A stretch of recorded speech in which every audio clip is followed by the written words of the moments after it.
Hello, my friends. Welcome once again to Kardec Radio. This is our weekly program, Spiritism, a closer look. Once again, we do this every Wednesday at 7 p.m. Eastern Time. I'm Luiz Lima, broadcasting from Orlando, Florida. And tonight, we are going to take a closer look at the three revelations. The three revelations. What do we mean by the three revelations? Well, first of all, we are going to base tonight's study on this book, Genesis by Allan Kardec. In chapter 1, right off the bat, on the first chapter, Allan Kardec will explain about the three revelations in some detail, explaining that the first revelation comes with Moses and the Ten Commandments. The second revelation comes with Jesus and staying with us here for 30 years or so, doing 3 years of, spreading the message across the empire. And the third revelation is Spiritism. So the book explains that a little bit. We are going to go beyond this because this is in the book. You can read it. Chapter 1, the book is Allan Kardec's The Genesis. So we are going to go beyond this. We're going to get past that. So let me just say a few things about the first, second, and third revelations. Well, here we go. First revelation brought to us by Moses when he gets down from the Mount Sinai with the Ten Commandments, the tablet, right? It's a different kind of tablet, different than today's tablet. But he comes down and presents that to the population. Well, it's complicated for those people in those days with, the belief systems they had, and it's just complicated to swallow that easily. Let me give you an example. One of the 10 commandments is don't kill. All right, don't kill. So when Moses comes down, he has to tell his people, as of today, don't kill. You cannot kill. And the people are going to say, well, what do you mean I can't kill? If I kill people every day, we're talking to somebody, thing gets heated, we'll just run the sword across that person's body and do the same to somebody else. Somebody else is going to do this to me. What do you mean I can't kill? You see how complicated it is. Moses is not going to take down the 10 Commandments, gather the people around and say, okay, sit down here, let's discuss this. There is no discussion. A law is a law. So in order to make the people, or to force them, let's put it this way, to force them to comply to those 10 Commandments, he has to start adding disciplinary laws. That's the name they are known as. We still do this today. We still have our laws in our countries, states, cities. Those are disciplinary laws. They're not divine laws. So Moses has to add disciplinary laws, and he does that.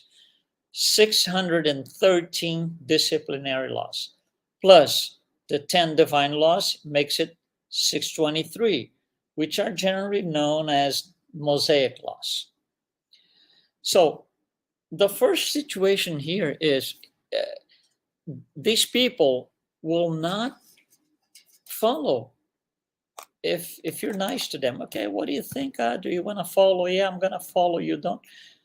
No, this is a divine law. So he has to come in as, using a more modern word, okay? He has to step in as a dictator, as an imposer, who's going to give you the law and that's it. And you have to abide, you have to comply. That's it. You can't argue, you can say no, you can say, I'm going to think about it. No, that's it. The law is the law. So it was a difficult start to change, because it's a completely change of mental structure. Completely. You're so used to do one thing, next day you can't do any of that anymore. Anyway, so that was Moses. This is about roughly 1200, 1400 before Christ. In the year 63 before Christ, the Roman Empire takes over Judea. So the Roman dominance starts at around 63 BC before Christ. So what do we have then? The Jews are they are still trying, 1200 years later, they're still trying to abide to those laws. By the way, in case you don't know, right? We are in 2023 and we still kill. So we're still learning. We're still trying to comply. So in those days, 63 BC, they were still trying to accept, abide, understand, bring that into their hearts to follow. It wasn't easy, it still isn't.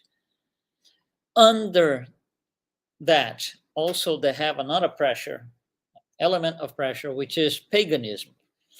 Because paganism is based on practice and rituals.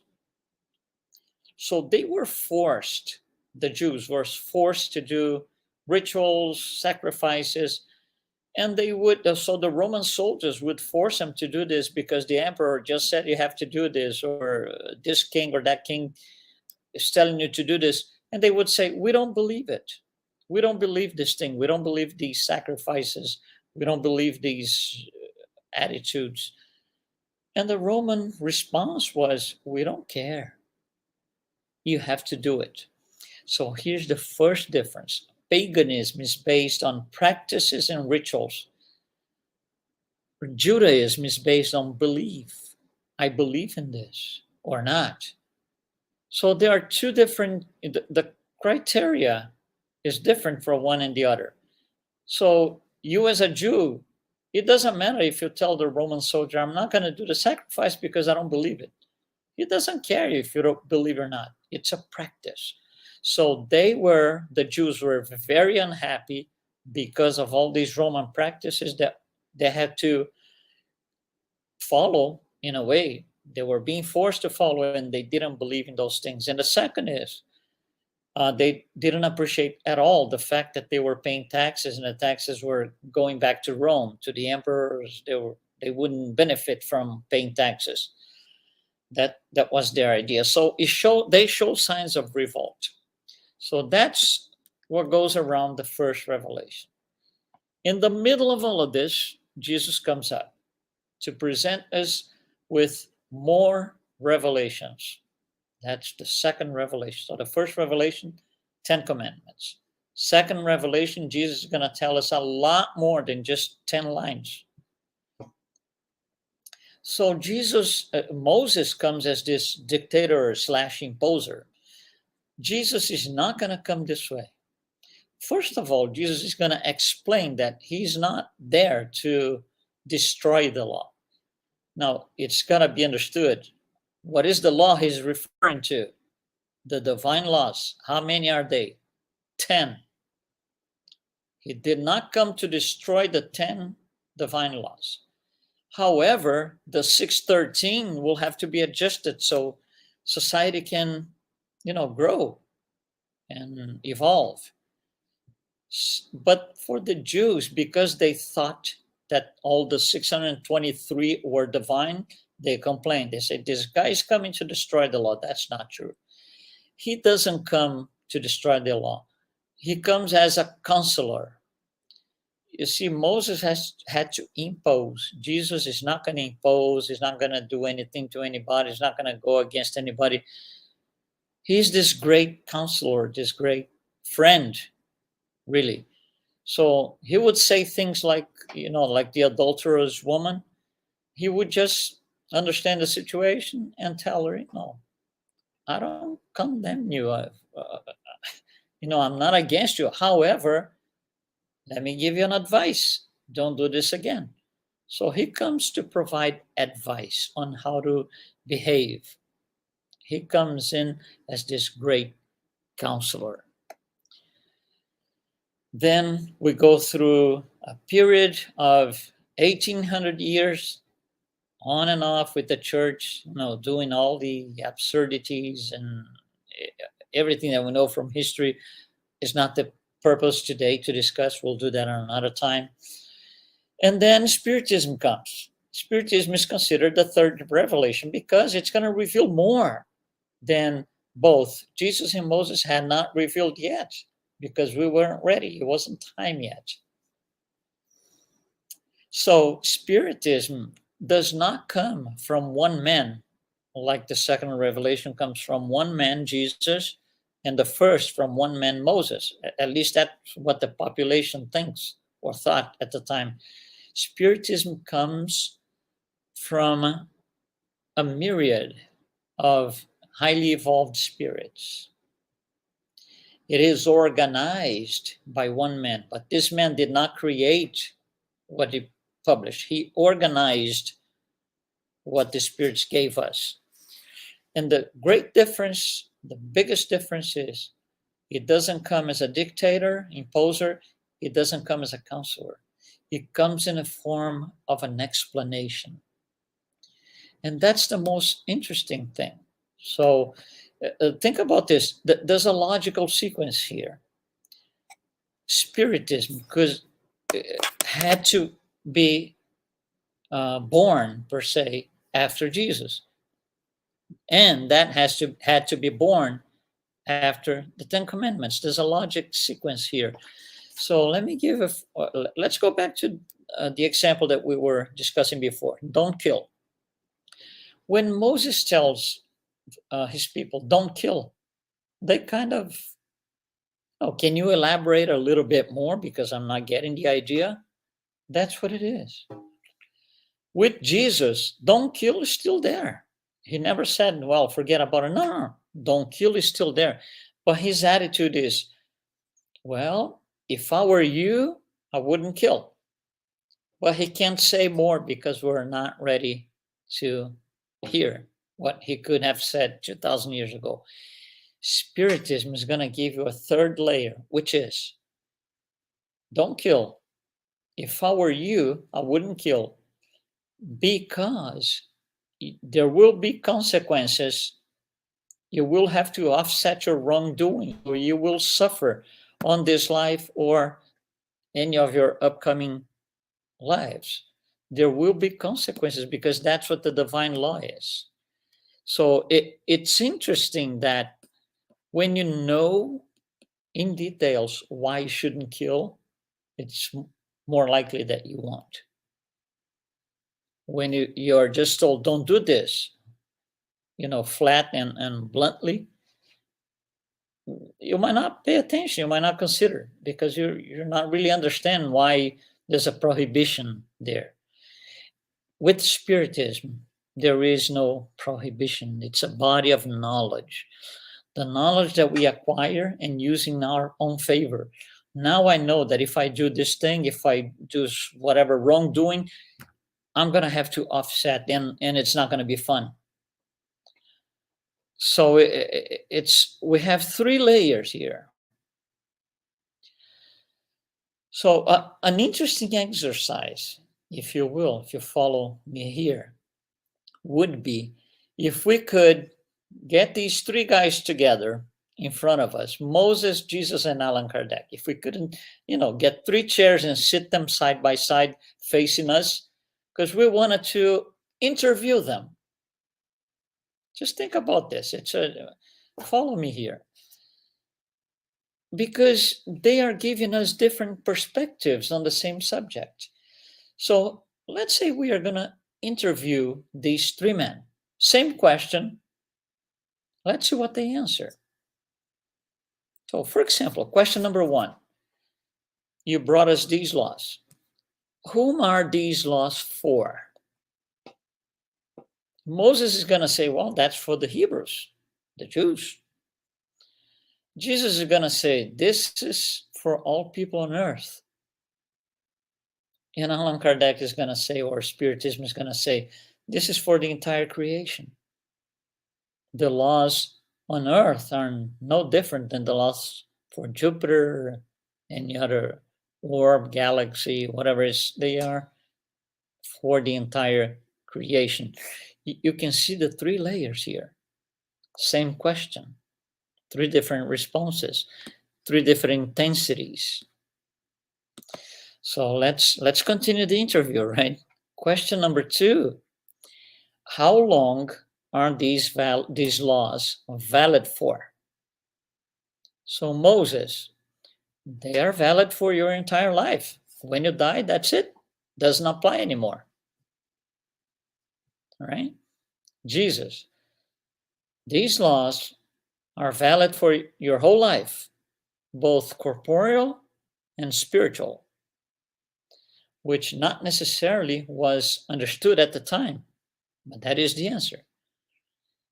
And then Allan Kardec is going to say, on behalf of Spiritism, how long are these laws valid for? These are eternal laws, immutable. They won't change. That's it. You see the difference? Very different. Very different. So let's go for the next question. Question number 3. What ideas do these laws express? What's the idea behind it? Moses, absolutism and force. And that's not in the bad way. Absolutism, because it comes from the divine. So it's not something relative. That's it. It's absolute. And force, because we have to take it. It's the law. So Moses would say the idea behind these laws express absolutism and force. Jesus would say counseling. That's the idea behind it. And Allan Kardec, on behalf of Spiritism, would say expansibility and liberation. Because when you know why you're doing or not doing, why you should or you should not do something, there's liberation. There's free will here. And you can just, you feel great because you have more knowledge. That's the expansibility of the soul. The soul knows more now. The spirit knows more now. Let's do another question here. Question number 4. What do these laws demonstrate? What are they trying to tell us? Moses, fear and force. And force, we explained that already, and fear, the God-fearing approach that many churches use the expression God-fearing, meaning obedience. That's what it means. So the question is, what do these laws demonstrate? Jesus would say faith and love. Faith in God, the Creator, and love towards anyone. And Allan Kardec is going to say, he's going to elaborate a little bit more than what Jesus said. He's going to say faith with reason and unconditional love. That's one layer up. Faith, yes, but with reason. Think about it, not blind faith, not faith, not blind faith. Faith with reason and unconditional love. That's what these laws are here to demonstrate. Here's another question. What attitudes should we have before these laws? They're here for us. How should I behave? That's the question. Moses, obedience and submission. Okay. Jesus, action. What do you mean action? If we have the laws, we understand what they are trying to tell us, what they are here for. I'm going to take action. What is the action? I can't kill. My action is I'm not killing anybody. That's action. Let's do it. All of it is doable. It might not be easy, but it's doable. Let's just, take action. Use that in our own favor. So the question is, what attitudes should we have before these laws? Allan Kardec. action, like Jesus said, with responsibility. With responsibility. Because action, we can take action. We can start, doing bad things towards people. Action with responsibility. There will be consequences. Question number 6. How should I interpret these laws? Meaning, how should I interpret these laws that you guys are bringing to us? Moses, these are the laws of God. Jesus, this is how we practice the law of God, just like he did. Allan Kardec, this is how we comprehend the laws of God. 3 levels. These are the laws of God. This is how we practice. This is how we practice and comprehend. 3 layers. You see how much more complete Spiritism is, how much it was needed in the first place to explain more than what we had until the time of Jesus. Let's go for 2 more questions. Number 7.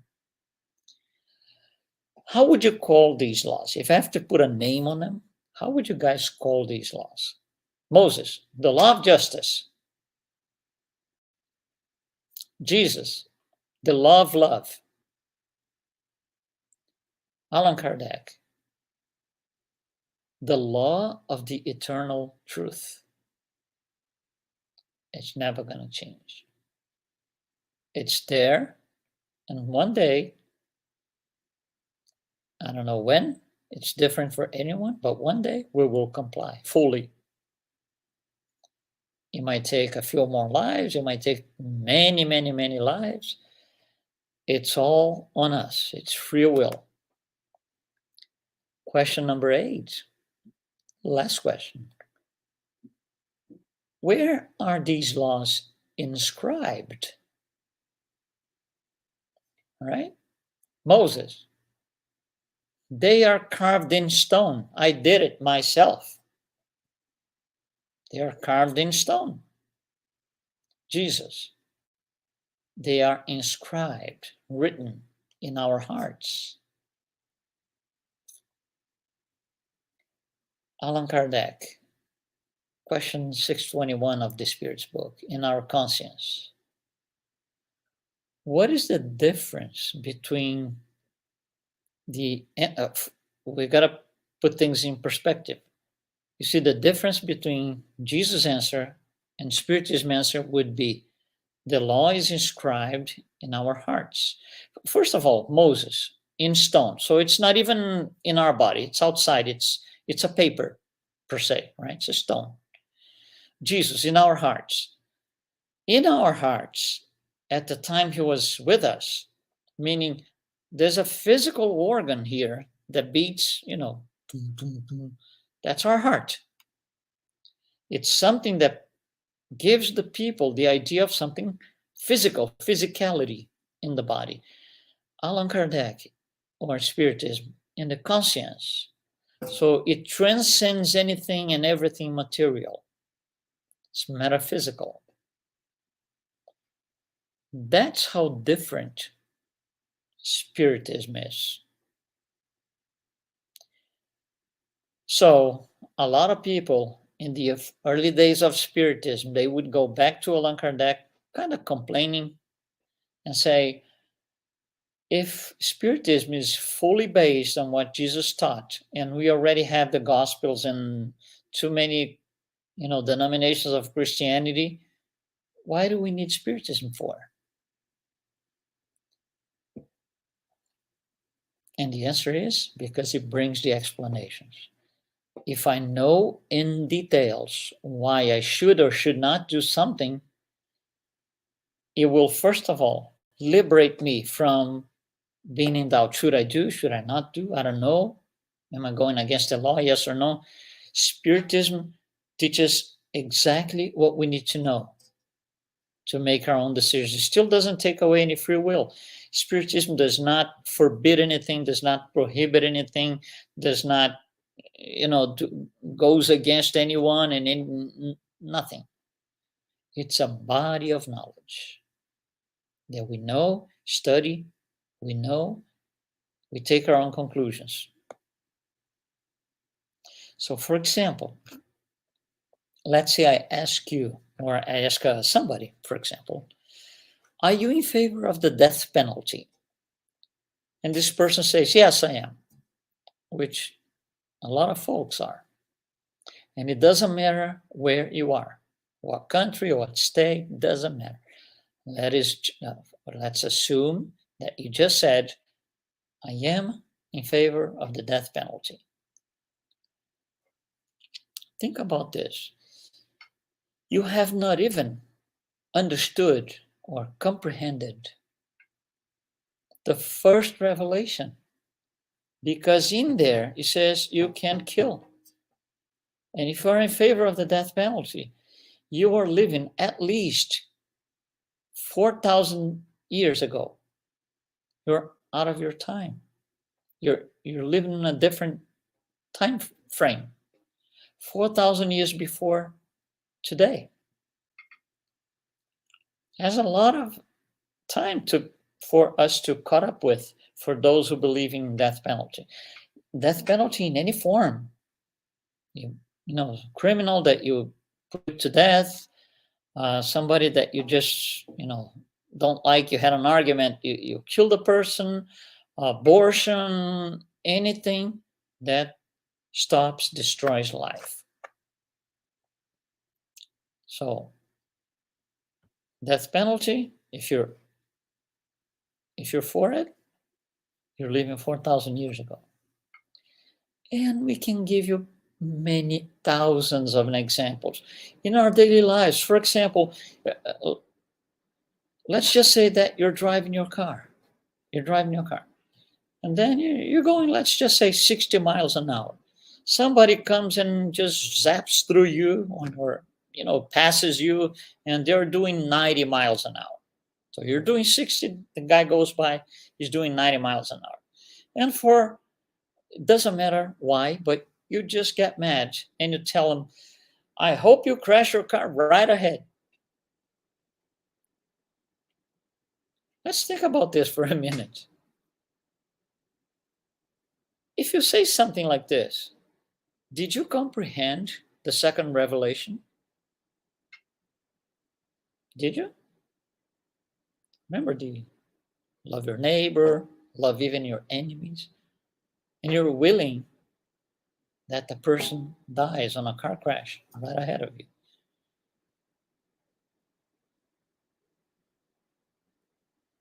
These are simple things in our life. This exercise that we're doing in 2 minutes here, 3 minutes, you can do of any time, any action that you take, you or somebody else. It's the exercise that will put our life in perspective in this time frame. Where am I? Where am I? Before the first revelation, between the first and the second, meaning I comprehended Moses, but not yet Jesus. I don't kill, but I still desire evil for other peoples. Am I between Jesus and Spiritism? Am I totally, have I fully understood Spiritism? It's an exercise. It's different for everyone. For me personally, I can tell you, when I started this line of thought that we are presenting to you here in 30 minutes, this became seminars, full-blown seminars later. I said, for every action that I do, I got to see where I am. And I suggest you do the same. A good time is a bad time. Bedtime is when we are going to review what we did on that day. Did I do right? Did I do wrong? Could I have done differently? Like St. Augustine tells us, just review your day and see if you're doing okay. See if you're in compliance with the law. Thank you very much for following us today here on this study on the 3 revelations. So hopefully you liked it. And we are going to be here next week again, Wednesdays, 7 p.m. Eastern Time. Spiritism, a closer look.